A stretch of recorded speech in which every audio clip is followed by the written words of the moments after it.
How many times have you had to call a plumber because you had a leak under your sink? Most leaks you can fix yourself. So today what I'm gonna do is I'm gonna show you the things that you can look for under your sink and above to see if maybe you've got problems. Right here around the base of the faucet, you wanna make sure you look, are you seeing any rust? Are you seeing anything loose, any gaps? A lot of these faucets have a base plate that goes around it, and a good plumber normally puts putty around that to make sure that he seals off any possible route that water can get through. I've already pulled the nuts off this, so it's gonna be real easy for me to pull up this faucet. So I just wanna show you what it is I'm talking about. When you pull this up, this is what you see from below. There's a nut that goes here and a nut that goes here to actually tighten this down to make sure that lavatory faucet is secure to your sink. Normally, if the base plate is on here and the plumber's put putty around it or caulked it or whatever it is the manufacturer recommends, you normally won't have a problem.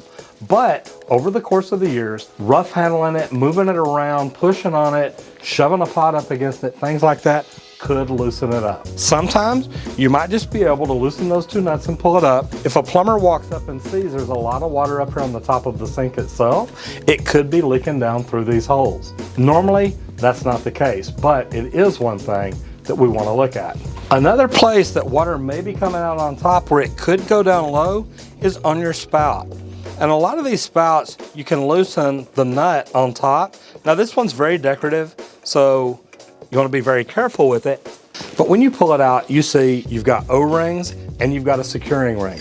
The securing ring is going to make sure the nut has something to lock onto, so when you tighten it down, it pulls the entire faucet down in there, not just the O-rings. Those are something that you may want to check if you are getting water out of here. If you are, you may want to replace the O-rings and use any heat-proof grease on here, which is available at the plumbing supply.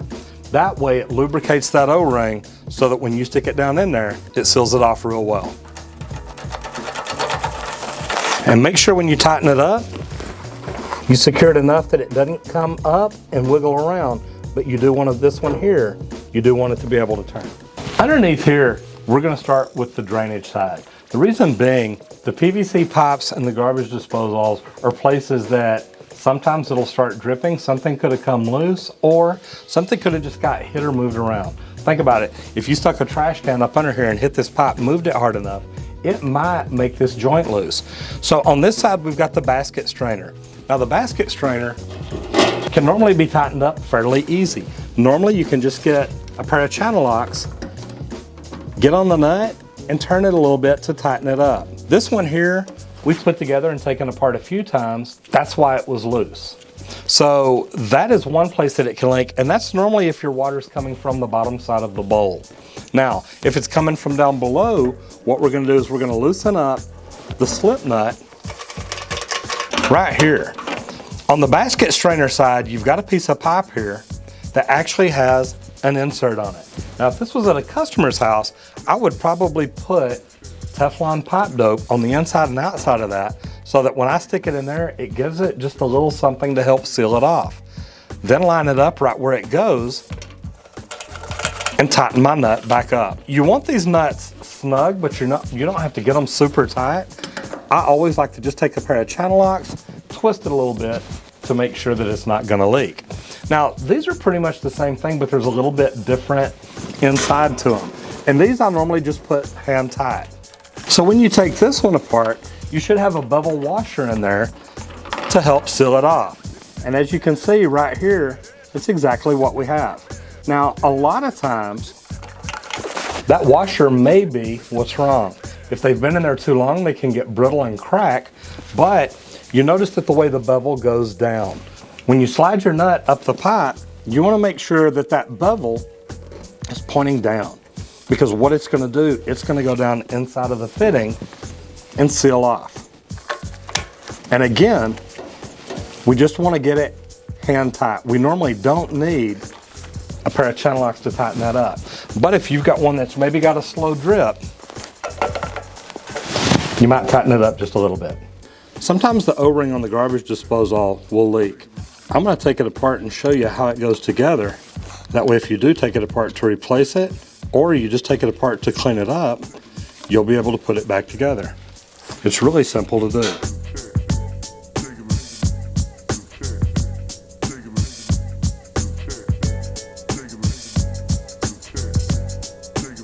Now, there's a spot for the O-ring in there, and you would think that the O-ring just goes in.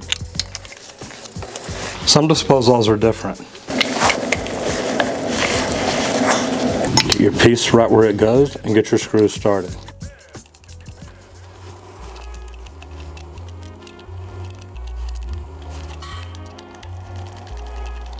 Snug it up just a little bit.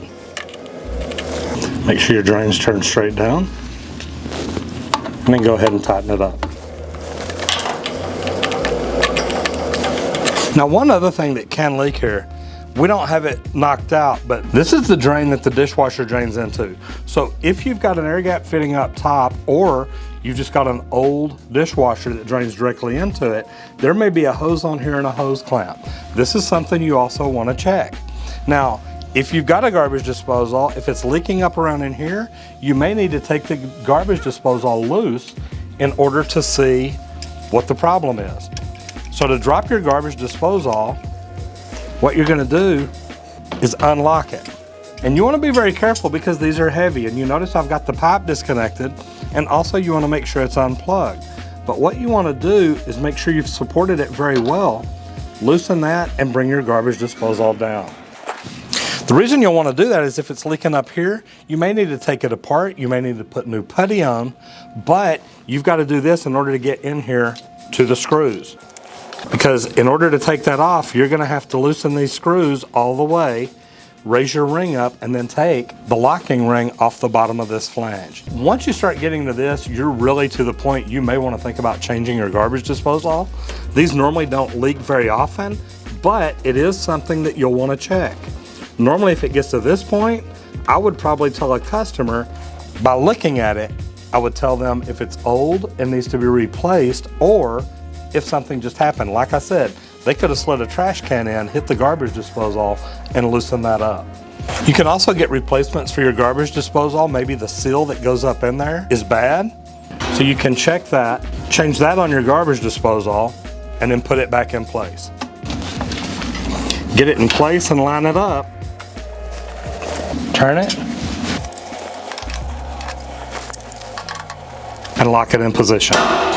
You can still turn it, but now it's in, it's secure, and nothing up here is going to leak. Remember, you're going to look around here first, you're going to check the dishwasher, you're going to check everything up here, but also look at the bottom side of your garbage disposal. See if there's any water coming out of it. If so, your garbage disposal definitely needs to be replaced. Putting this back together, make sure you slide your slip nut up, your beveled washer, get everything back where it goes. I like to push my washer down in there just a little bit, make sure it's straight, and then tighten it up. The next two places you may have leaks are up at the top. I've got this loose, so we can pull it out and show you, but these are the nuts that actually tighten the water line up to the faucet and go in. Now, as you can see, I've got the vegetable sprayer disconnected. The vegetable sprayer would normally connect here, and that's something else you may want to check if you're having water leak from under your sink. You're looking at this from the backside, which makes it really great. But if you were tightening this up, you would probably be laid down under the sink trying to reach up. That's what you want a basin wrench for. Now, a basin wrench is made to loosen and to tighten, depending on how you've got it turned. So I wanted to extend that up so I can get more reach. That way, I've got it down here where I can reach it from under the sink and get it to do what I want it to do. So really, all you're trying to do with the basin wrench is reach up, reach around the nut. That way when you grab it, it turns and rotates the way you want it to do. Now, once it gets loose enough and you can't do that, you just reach up and spin it, which is great. Inside here, you've normally got an O-ring, either neoprene, EPDM, whatever it is. What you want to do is just make sure that that looks good. If you've got a leak up here, chances are this is what it is. Now, I would say just replace this. And I love going with the stainless steel flexible hoses. These are great. But when you put it back, you're going to tighten it up, put it in, get it hand tight. Because remember, you're going to be laying here on your back under the cabinet. Get it as tight as you can. Then get in there with your basin wrench and tighten it up. Now, don't get me wrong, these things can be awkward, but I tell you, This is a great tool to have when you're in a bind and you're in a spot where you can't get up in there. This can get up in there and tighten things that maybe you couldn't get to any other way. Think about it. If you're under a cabinet, how are you going to get this crescent wrench in here in an area where you can turn it and tighten it up? If you're back here, you're back on the wall. So that's where a basin wrench really does come in handy. And also the retainer nuts for the faucet up at the top, you want to be very careful, but you can use that same thing to snug those up. This is just another spot where you could possibly have a leak. The last spot you may have a leak is at the other end of the hoses. These also have a washer in there, or an O-ring or a gasket, and they're literally going to screw onto your angle stops. Your angle stops are either going to be soldered or compression onto the copper pipe coming out of the wall. But either way, if they've got this threaded connection, you want to check. This is made for compression, meaning you could have stuck a piece of copper down in here and tightened this up, and the compression ferrule inside would have clamped down on it. You take that all completely off when you go to the flexible hoses. They've got all that taken into consideration, and they're built to where you don't need it. You literally just tighten that down and snug it up with your wrench. Now here, you want to get this pretty tight. Normally these don't leak, but that's a possibility. Now, this is another kind of angle stop. It's still compression, but it's also compression on the inlet side. The other one that I told you where you solder it, this one here literally slides on the copper pipe, has the compression ferrule, so you put your nut and ferrule on it and then tighten it down. Now this could also leak, but normally this is not where it comes from. Normally it's one of these other connections that I've shown you. If you've got a leak under a sink, take the time to look and find out what it is. And if you're a plumber, make sure you're checking everything. See where the water's coming from. As a homeowner, I recommend the same thing. I have people call me very often to fix something that, to be honest, if they'd have got under there and looked, they probably could have taken care of it themselves in just a couple of minutes. Take the time to look around, see where the water's coming from. Remember, water's always going to drain down. It may be spraying or anything like that, but you can get under there with a light, look around, see where it's coming from. Maybe this is a problem you can resolve yourself.